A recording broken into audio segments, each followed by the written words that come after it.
Buenas tardes. Bueno, estamos aquí a las 17 en punto, como habíamos comentado. Y estamos esperando a que se una Emma, que ya está aquí pidiendo solicitud.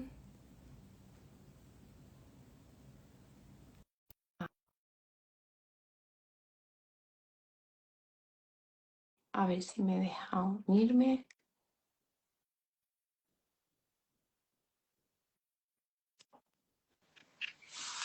Buenas, Ahora. Ángela. Hola Emma, ¿qué tal? Muy bien, ¿y tú? ¿Qué tal? Mira, ha sido rapidito, estábamos comentando que a ver cómo funcionaba esto. No me ha dado tiempo ni de presentarte, contar un poquito tu currículum. Bueno, pues te dejo, te dejo. Bueno, pues nada, comentar que Emma, bueno, tiene a nivel profesional, pues es psicóloga del bienestar, pero también es profesora de yoga, terapeuta TRD, muchísimas cosas más, pero además a nivel personal también es padeciente de migraña y también de lumbalgia, Emma. Ujú. Sí, sí. Así que nos puedes aportar muchísimo en el directo de hoy, que como estábamos comentando, hablaba o hemos querido ponerle el título de como dudas comunes sobre la reversión del dolor y la terapia de reversión del dolor crónico. Así que nada, encantada de estar aquí contigo, Emma. Lo mismo digo, Ángela. Un placer compartir y bueno, lo que podamos aportar, pues bien estará. Sí, efectivamente. Nos han dejado algunas dudas, algunas preguntas que tengo aquí apuntadas, pero habíamos hablado que tenías algo muy importante que comentar sobre el poder de la mente y nada, quería darte paso primero pues para que nos comentara eso que siempre hablamos de la mente, del sistema nervioso y si puedes Ujú. darnos un poquito de claridad en este sentido, todo enfocado a la Vale. reversión.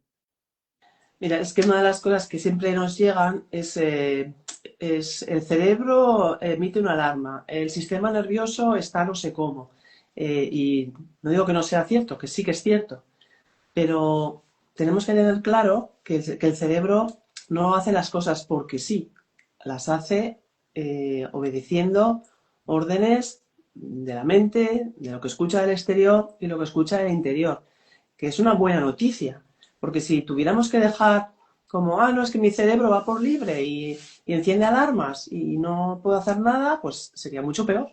Entonces, vale, mi cerebro enciende alarmas, pero no lo hace solo, lo hace porque hay algo que le está llevando a interpretar que estás en peligro o estás amenazada.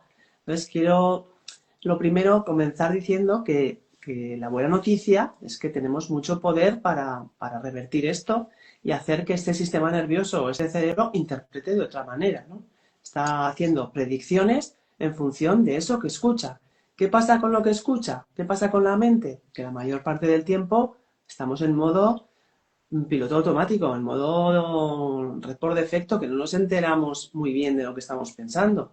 Pero ¿qué hay de fondo? Pues eso, un modelo interno que dice, tengo daño, esto no se me va a pasar nunca, esto no hay forma de que se me quite, yo soy distinto, otros que han revertido es que tendrían otra cosa, lo mío es diferente, lo mío todavía no han pillado la tecnología que lo entiende. Entonces, ese mismo modelo interno, esa misma pensamientos repetidos una y otra vez, un día tras otro, ¿qué hace? Pues alimentar un miedo en nuestro cerebro. ¿Y qué hace el cerebro? Obedecer. Si un soldadito obediente. Ujú. Efectivamente, yo siempre lo digo que cuando le explico a los consultantes el primer pilar, que es el que comprendan, después seguimos trabajando, pero todo lo que es el poder de la mente, siempre me dicen, hay que ver el poder de la mente, ¿eh? Y en realidad lo repetimos mucho en el día a día y todo el mundo lo sabe, pero cuando hablamos de dolor, todavía cuesta un poquito hacer ese cambio que ya está demostrado, que ya sabemos que no va por tratar los tejidos, sino que esa reversión del dolor va enfocándose en trabajar desde la mente. Y para las personas que quizá hay personas que lo han escuchado ya, pero para las que nos estén escuchando y no sepan un poquito o profundizar un poquito más en esto, lo hablamos mucho, lo explicamos con la metáfora del incendio y de la alarma, ¿no? Que una cosa es la alarma, que sería el daño en los tejidos, y otra cosa es Al perdona, me revés, al confundí, revés. exacto. Una cosa sería el incendio, que es el daño en los tejidos, y otra cosa sería la alarma, que sería el dolor, ¿no? Y que en funcionamiento normal, cuando el dolor es funcional, pues se activa la alarma cuando hay un incendio y cuando se apaga el incendio se desactiva la alarma. Pero lo que no nos han contado es que cabe la posibilidad, y ocurre muy frecuentemente, que el incendio se haya apagado ya, que ya no haya daño en los tejidos y sin embargo esa alarma sigue sonando. ¿Por qué sigue sonando? Porque la mente sigue interpretando que hay un incendio, pero en realidad no lo hay, ¿no? Sigue interpretando peligro. Y de la misma forma hay una tercera posibilidad, que es que nunca ha habido incendio, pero se active la alarma, ¿no? Entonces, cuando tenemos que apagar el incendio, obviamente tenemos que recurrir a trabajar esos tejidos, pero cuando hablamos de esa alarma, tenemos que trabajar esa mente que es la que sigue activando de forma Ujú. disfuncional Es- esos síntomas, ¿no? Y, mm, Bueno, y de bueno, hecho, hay un ejemplo también que es muy, que todo el mundo lo entiende también, que es el placebo. El placebo y el nocebo, ¿no? El efecto placebo está estudiado desde hace muchísimo y de hecho hay medicamentos que no salen a la luz porque no superan el efecto placebo. Porque el grupo que está tomando el medicamento mejora igual o menos que el que cree que lo está tomando y no lo está tomando. Entonces, ese efecto placebo que todos lo conocemos y lo despreciamos un poco, ¿no? Eso hay veces que dicen, "Bah, eso es placebo", como diciendo, eso es una mierda. No, no, pero es que eso es maravilloso. Si es placebo, es maravilloso. El efecto placebo es maravilloso. Poder curarte, poder sanarte sin medicamentos no es para despreciar, es para investigarlo más. Pero, ¿por qué no se investiga más? Pues es evidente por qué no se investiga más, ¿no? Pero también está el nocebo. El nocebo es si yo algo creo que me va a hacer daño, si yo tengo la creencia absoluta de que me estoy comiendo una comida que está contaminada o que me va a hacer daño, la probabilidad de que me haga daño es altísima, porque ya estoy predisponiéndome y generando esa creencia. Y bueno, y hay estudios sobre el poder de las creencias increíbles. Bueno, el mismo libro de Bruce Lipton, de la biología de la creencia, es ujú, estupendo para profundizar más. También estos estudios que se hicieron del poder de la expectativa, ¿no? Cuando tú tienes una expectativa X y ya se está produciendo cambios fisiológicos porque tienes esa expectativa, ¿no? El mismo estrés que también es un mecanismo muy estudiado. Si yo tengo un pensamiento de que algo terrible va a ocurrir, aunque sea falso, aunque sea simplemente imaginario, ya mi cerebro activa todo lo necesario para la respuesta de lucha o huida, involucrará a todas las hormonas, todos los neurotransmisores necesarios para que yo pueda correr más, pueda ventilar mejor, pueda refrigerarme y sudar más, todo lo que sea necesario para esa respuesta de peligro. ¿Y qué ha ocurrido? Nada, solo que en mi mente había un pensamiento terrible. Entonces, esa cascada de neurotransmisores, de química, de cambios fisiológicos, ya se sabe qué ocurre. Entonces, ¿por qué no va a ocurrir en otros aspectos, no? No es solo con el estrés, no es solo con tener pensamientos terribles o con el pensamiento rumiativo de estar ahí. Pasa con todo. La mente siempre está ahí funcionando. Según lo que diga, el cerebro lo va a absorber, va a emitir esas emociones. Las emociones pueden generar a su vez sentimientos, ¿no? Añadiéndole pensamiento a esa emoción, vamos a generar un sentimiento y al final nos podemos instalar en un estado de ánimo, de desánimo o de tristeza o de miedo continuo que está en principio provocado por nuestros propios pensamientos y alimentado por ellos. Así que yo creo que hay pistas suficientes para saber que esta mente que tenemos, que es un regalo y que la podemos usar a nuestro favor, también podemos usarla en nuestra contra. Efectivamente. Y qué importancia también el actualizar todo esto, porque también lo que se creía antes, que siempre, pues tú, por ejemplo, Emma, que te dolía la espalda, te hacían una foto, una radiografía, una resonancia de esa zona que te dolía y se buscaba esa explicación del dolor de esa imagen, ¿no? Porque se seguía relacionando dolor con daño, pero ahora se sabe que es algo diferente, que no tiene nada que ver una con la otra y por eso ahí la importancia de actualizar todo eso, porque si sigo pensando que tengo una anomalía estructural, una degeneración discal, una protusión, una escoliosis y que eso es la causante de mi dolor, ahí pienso que ya eso no está en mi mano, no tengo ese poder para cambiarlo. Pero por eso necesitamos actualizar toda esa información y no solo eso, que esto es muy importante, que no solo nos quedamos en el comprender, sino el aplicar esas herramientas prácticas para que todo eso lo podamos sentir también en el Ujú. cuerpo, ¿no? Sí, eso es muy importante porque yo, en cierto modo, la teoría me la sabía desde hacía muchos años, que había hecho cursos con muchas personas enfocadas en este abordaje, me había leído todos los libros leíbles. La teoría me la sabía, pero no lograba revertir, ¿no? Y esto responde a lo que muchas personas dicen, vale, ¿y qué me falta, ¿no? Por qué no lo revierto? Porque, bueno, yo según mi experiencia, lo decimos siempre, es un proceso, no es una pastilla, no es algo inmediato, es generar un nuevo lenguaje en el cerebro, es generar nuevas rutas y eso no se hace de un día para otro. Entonces hay que tener paciencia porque cada persona es un mundo. Entonces la historia es que el proceso puede durar menos o más, pero tener la esperanza y la confianza en que si yo sigo trabajando y si yo sigo practicando las herramientas, dándole a mi cerebro mensajes de seguridad, tratando de relajar también el cuerpo, ¿no? Calma cognitiva y calma corporal, que le esté diciendo con todo mi cuerpo y con todos mis pensamientos a mi sistema nervioso que realmente no está en peligro, porque normalmente no lo está. O sea, Vale. los casos que nos llegan, la gente puede vivir con un trabajo tal o unos hijos adolescentes, pero no son cosas peligrosas, son cosas de la vida. Entonces Claro, tenemos o que se les decirle activa el dolor descansando.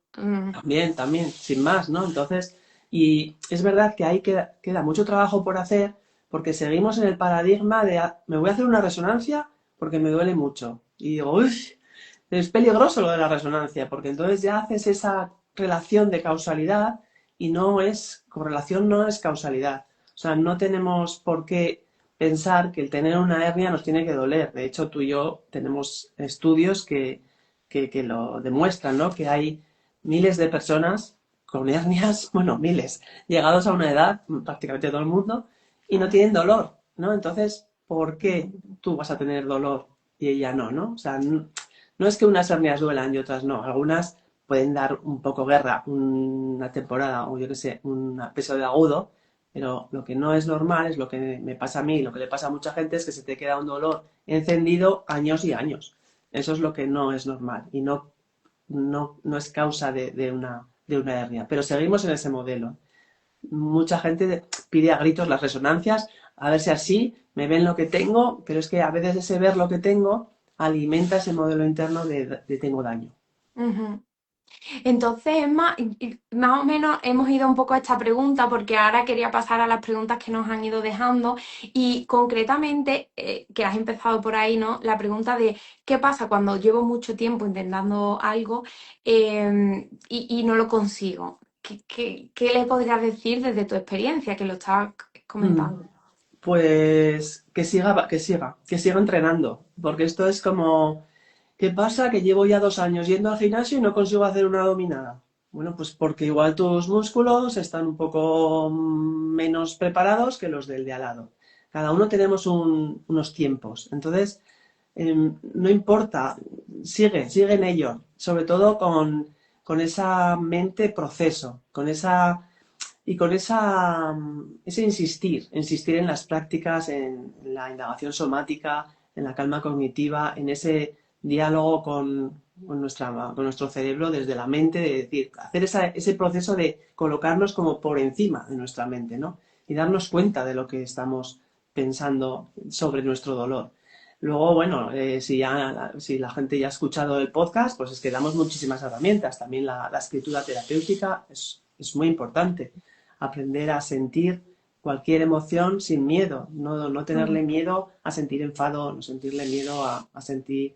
Y luego, yo en mi caso, realmente llegué a un punto de, bueno, pues me duelen las lumbares, pero tampoco es tan grave. O sea, yo hacía vida normal, veía con mis clases de yoga, sabía que era neuroplástico, o sea, sabía que no correspondían a la hernia que tenía o no correspondían a la espalda que tenía.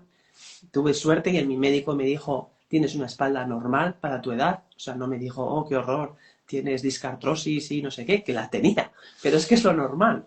Entonces, bueno, eso, tener esa tranquilidad de que mi cuerpo estaba bien, que simplemente tenía activada esa alarma y tenía activado esa ruta, pues lo único que me hizo fue perseverar, perseverar en el que algún día pues se iría y ya está. Y mientras tanto, vida normal. Mientras tanto, pues no me voy a privar de nada. Yo no me privaba de nada. Y me he ido de viaje con mi mochila y cogía mi maleta. O sea, no estaba en el modo este de no puedo coger pesos, no me puedo agachar. Hacía lo que podía con lo que tenía, pero hacía vida normal. Hasta que un día me agaché lavavajillas y dije, ah, no me duele. Y fue como, no sé en qué momento exacto ha sido, o sea, porque no es en un momento exacto, es como un proceso gradual y de repente un día te das cuenta de que ya no te duele. Entonces, ¿qué diría? Perseverar, con Perseverar. esperanza. Que a veces tenemos todas las herramientas y pensamos que nos faltan, pero no, las tenemos todas y lo que necesitamos es seguir entrenando. Y a todo esto que tú dices, Emma, pues añadiría eso, que a veces tenemos todas las herramientas, pero también a veces creemos que las tenemos todo o creemos que lo estamos aplicando bien y siempre está la ayuda de un profesional que nos pueda apoyar o acompañar en ese proceso, pues que a lo mejor no estamos haciendo cosas que no nos damos cuenta y siempre es bueno, pues supongo que cada persona, ¿no? Yo, por ejemplo, para aprender el idioma necesitaba una profesora sí o sí, para otras cosas no, ¿no? Pero Ujú. que cada uno también que pueda pedir Claro, ayuda, ¿no? En función de las sí. necesidades. Sí, sí, porque luego está el tema un poco más pilar 3 emocional. A veces el simple hecho de contarle a alguien lo que me ha pasado, eso también es muy Ujú. importante. Muy terapéutico, El sí. psiquiatra este, José Luis Marín, dice, no, la ansiedad no está en tu cabeza, la ansiedad está en tu vida. Entonces hay veces que tengo que contar lo que me ha pasado. Y eso ya es una vía de desahogo y una vía de seguridad, ¿no? Alguien que me Ujú. está escuchando lo que me ha pasado, que me han pasado cosas, ¿no? Entonces eso también es muy importante. Y luego también es muy importante en el pilar 5 en esa revisión de nuestro estilo de vida, que alguien con ojos nuevos también te diga, pues es que mira, esto a lo mejor puedes hacerlo de esta otra manera y no tener tanta prisa o no tener tanta exigencia o no tener tanta X que pueden estar, tú lo tienes asumido como que eres así y que es tu vida Exacto. así y que es la vida normal así, pero no tiene por qué. Hay veces que simplemente cambiar algunas cosas, ir de otra manera por la vida, cambiar el desde dónde, no tanto cambiar el qué, ¿no? Sino Entiendo. desde dónde lo estoy haciendo. Eso también tiene cambios muy importantes en nuestro sistema nervioso. Entonces, también esa mirada a veces de fuera nos hace dejar de normalizar cosas que estamos normalizando y que podemos cambiar con pequeños Mm. matices. Entonces, seguir entrenando y también revisar el desde dónde lo estamos haciendo Mm. y bueno, si es necesario con ayuda de un profesional. Pues vale, pasamos a la siguiente pregunta que tenía anotado aquí, que me dijeron, ¿cómo salir del bucle de miedo al movimiento o querer exponerse a un movimiento? Esto es algo que hablamos hace poco en Mm. tu comunidad, Emma, que fui allí a hablar del movimiento y hablé un poco de mi experiencia como fisioterapeuta, ¿no? Que cuando estaba trabajando de fisio era algo que me llamaba especialmente la atención, que siempre se recomendaba el ejercicio físico, pero yo veía personas que mejoraban mucho y personas que no mejoraban nada o personas que incluso empeoraban con el ejercicio físico.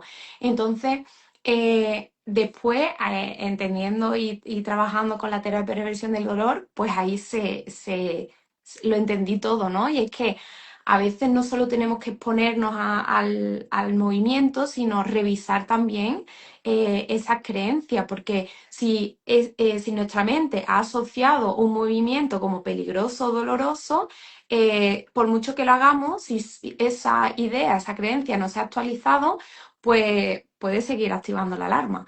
Entonces, hacer, como bien ha comentado antes, un entrenamiento previo de la mente, de revisar las creencias y saber que el hecho de que estoy haciendo un movimiento y me duele no significa que no puedo hacerlo, sino que tengo que revisar, pues, el modelo interno, ¿no? Para quien no sepa lo que es el modelo interno, pues toda la información que tenemos ahí es de forma aprendida y la mayoría que es inconsciente y también inocente de nuestra parte, es decir, todas las conversaciones, las experiencias que hemos tenido, pues la cultura, o sea, todo lo que tenemos ahí, ¿no?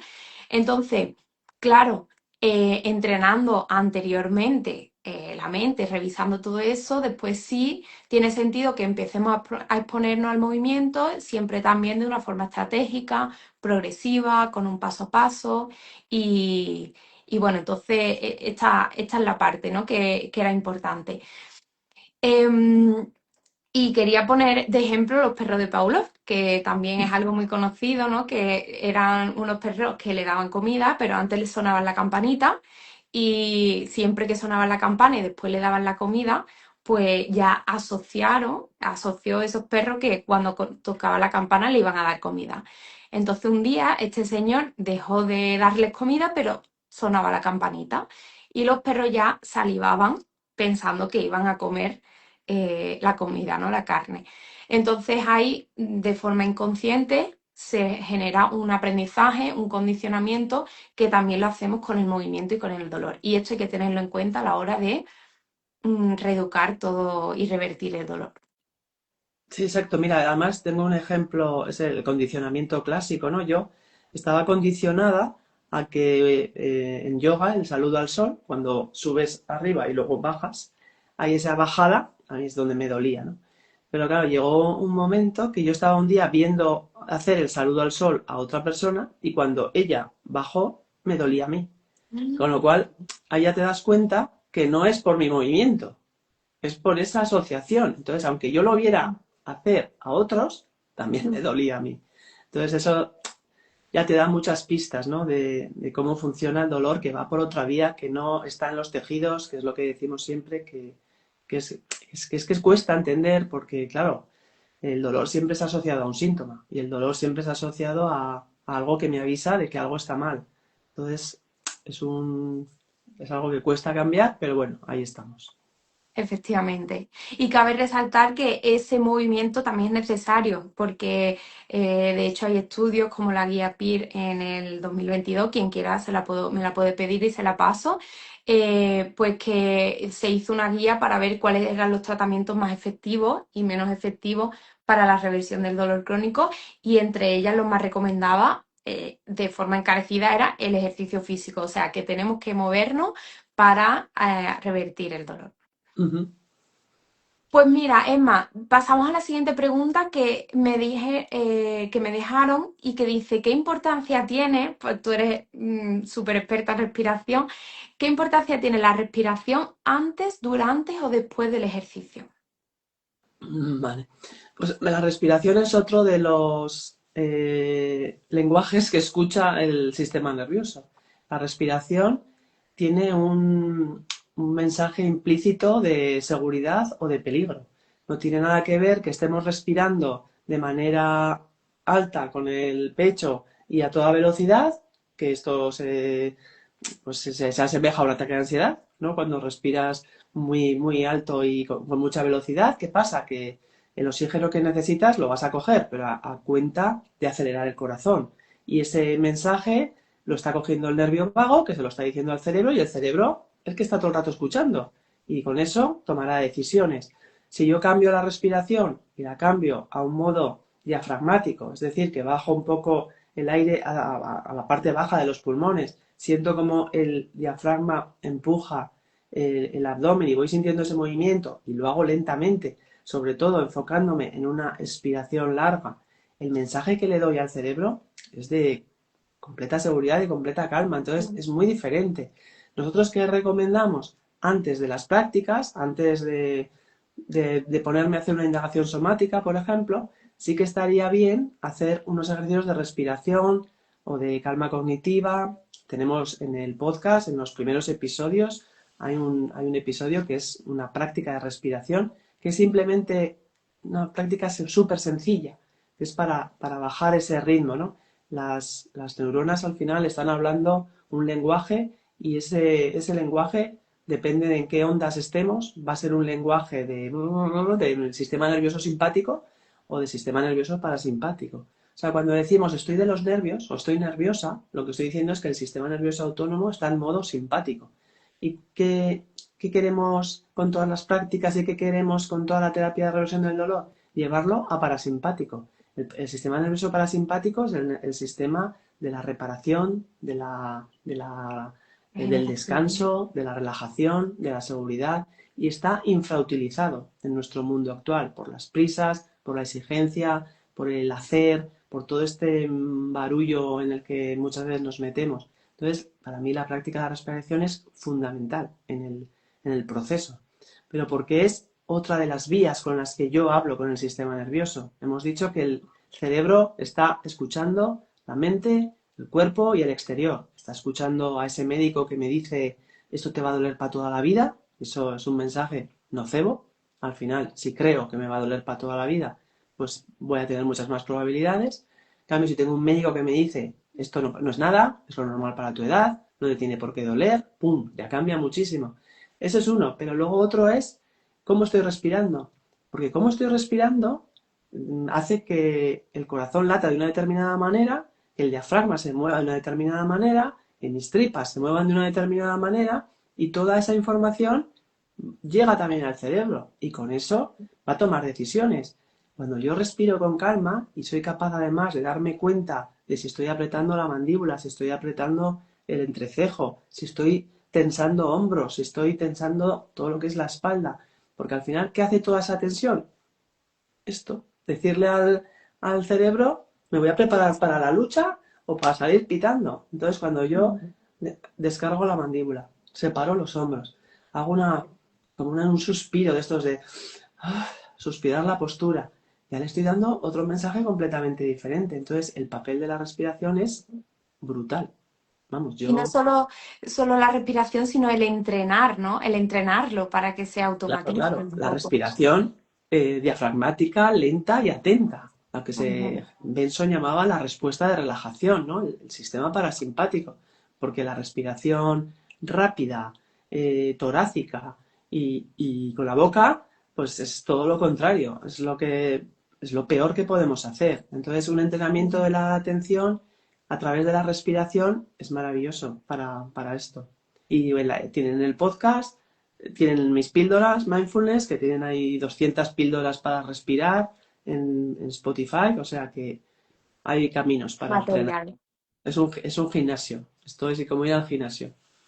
Genial, tenéis el material. Si alguien pregunta por el podcast o el canal de Spotify de Emma, que es verdad que tiene muchas herramientas de respiración, pues que nos la pida, que os la enviamos.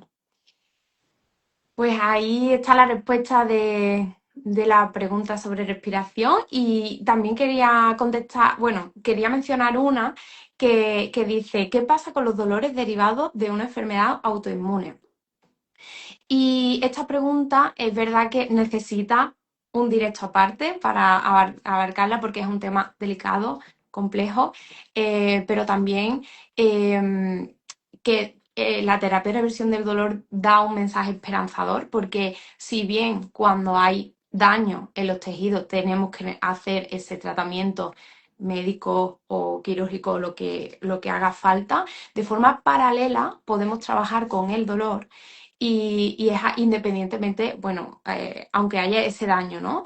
Entonces es la puerta que abre la terapia de reversión del dolor y que para no profundizar un poquito más en ello, es un poco la respuesta rápida, la respuesta corta, pero te recomiendo que, bueno, si nos estás escuchando, que te vayas al podcast de la terapia de reversión del dolor, que tanto Emma como yo estamos colaborando. Y en el episodio 28 pues tanto Encarna Espuña, que es la desarrolladora de la terapia y reversión del dolor, como em, Les Alcántara.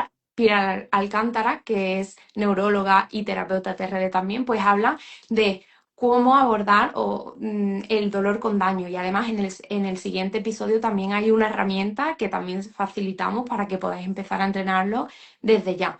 Pero digamos que esa pregunta que requiere un tiempo, pues mejor que os vayáis a ese episodio del podcast porque ahí lo hablan Sí. con Lo detenimiento. único que yo añadiría es que en cualquier caso, incluso cuando hay daño, el dolor sigue siendo una interpretación. Vamos a tratar de que interprete la menor alarma posible, ¿no?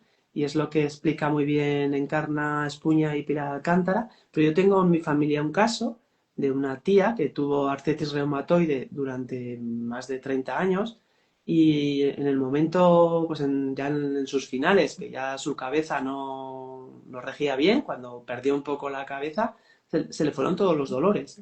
O sea, es decir, cuando el cerebro se desconfiguró a nivel cognitivo, ya el dolor que ella había tenido en los años anteriores habían desaparecido. Entonces, sabemos también, por no solo este caso, hay muchos más, que no siempre daño es sinónimo de dolor. Es que hay Efectivamente, enfermedades con muchísimo daño en el cuerpo y no duelen en absoluto, ¿no? Estos cánceres que de hecho efectivamente. no se diagnostican porque no duelen, no presentan síntomas.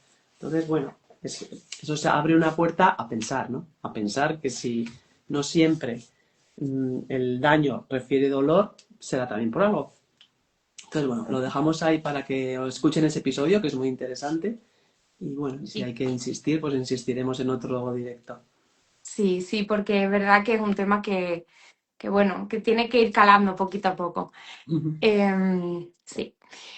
Bueno, pues antes de terminar, que yo tampoco quería que se nos alargara mucho, llevamos media horita de directo, pero sí quería como recalcar que hablamos mucho de dolor crónico. Justo una persona antes de empezar el directo me preguntaba, ¿pero es dolor crónico o es migraña? Entonces, pues aclarar esto, ¿no? Que cuando hablamos de dolor, hablamos mucho de dolor crónico, pero que nos referimos a cualquier otro síntoma disfuncional, ya bien sea dolor de migraña, dolor de cualquier tipo de cabeza crónico, afecciones, síntomas digestivos, tinnitus, fatiga, cansancio, insomnio, estrés, en fin, todo lo que son síntomas que no tiene sentido que estén ahí de forma constante y de forma persistente, ¿no?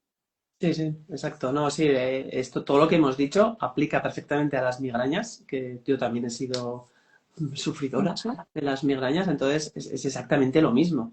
O sea, la migraña lo Ujú. que hace tu cerebro, por ese modelo interno, no lo hace solito, lo que hemos dicho al principio, es identificar ciertos desencadenantes, como pueden ser, en mi caso, eran los cambios del tiempo.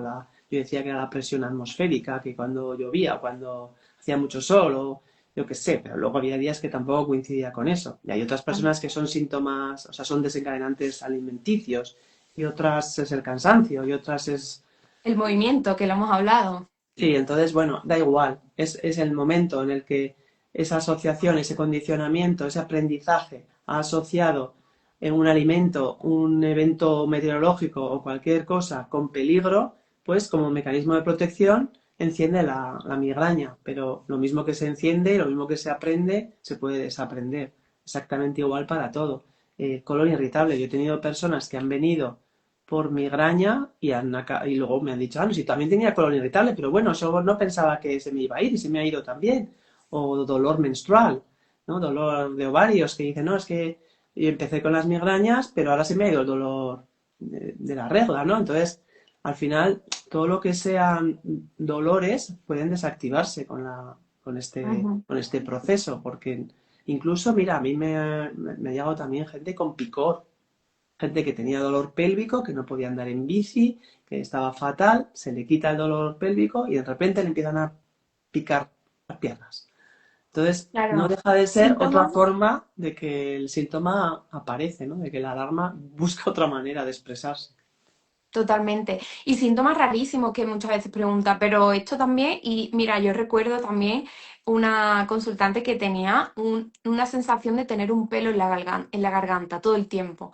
Y es como, se me quedó mucho porque digo, qué incómodo, ¿no? Pensar que tienes esa necesidad, sin embargo, obviamente no tenía nada, ¿no? Pero síntomas incluso así que tú dices, ¿quién lo...? Bueno, pues también eh, se puede trabajar, ¿no?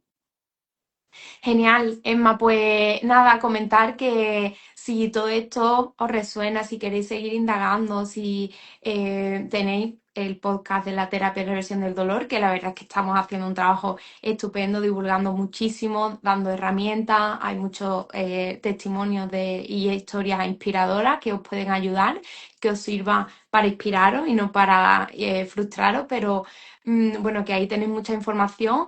Emma, y tanto Emma como yo, si no nos seguís, pues que nos podéis seguir por Instagram, porque siempre vamos comentando pues cositas que vamos haciendo y intentamos también divulgar todo este paradigma. Y bueno, que si queréis también, pues, un acompañamiento o una guía, a alguien que os acompañe de la mano en el proceso, que también nos podéis contactar y estaremos aquí para ello. Que espero que os haya gustado, espero que os haya servido. Haremos más directos, nos lo hemos propuesto, de hacer cada X tiempo más directos, dando información para que poco a poco vaya calando. Y nada, Emma, que ha sido un placer. He estado muy a Igualmente. gustito este ratito. Sí, la verdad es que siempre me gusta hablar contigo, Ángela, ya lo sabes. Nos inspiramos mutuamente y al final Totalmente. también como estamos en esto juntas, ¿no? De divulgar y que realmente pues se extienda este nuevo abordaje del dolor que ya va siendo hora de dejar de sufrir gratis, porque se puede y bueno, yo lo sé porque lo he vivido, o sea que Exactamente. ya no es que me sepa la teoría, es que lo he Lo has vivido en vivido. mis propias carnes, o sea que se puede y mucha esperanza y a perseverar y bueno, y a seguir. Pues muchas gracias, Ángela, por A ti, promoverlo y por todo. a ti, Emma. Un abrazo y un abrazo a todos. Chao, Gracias. chao. Chao.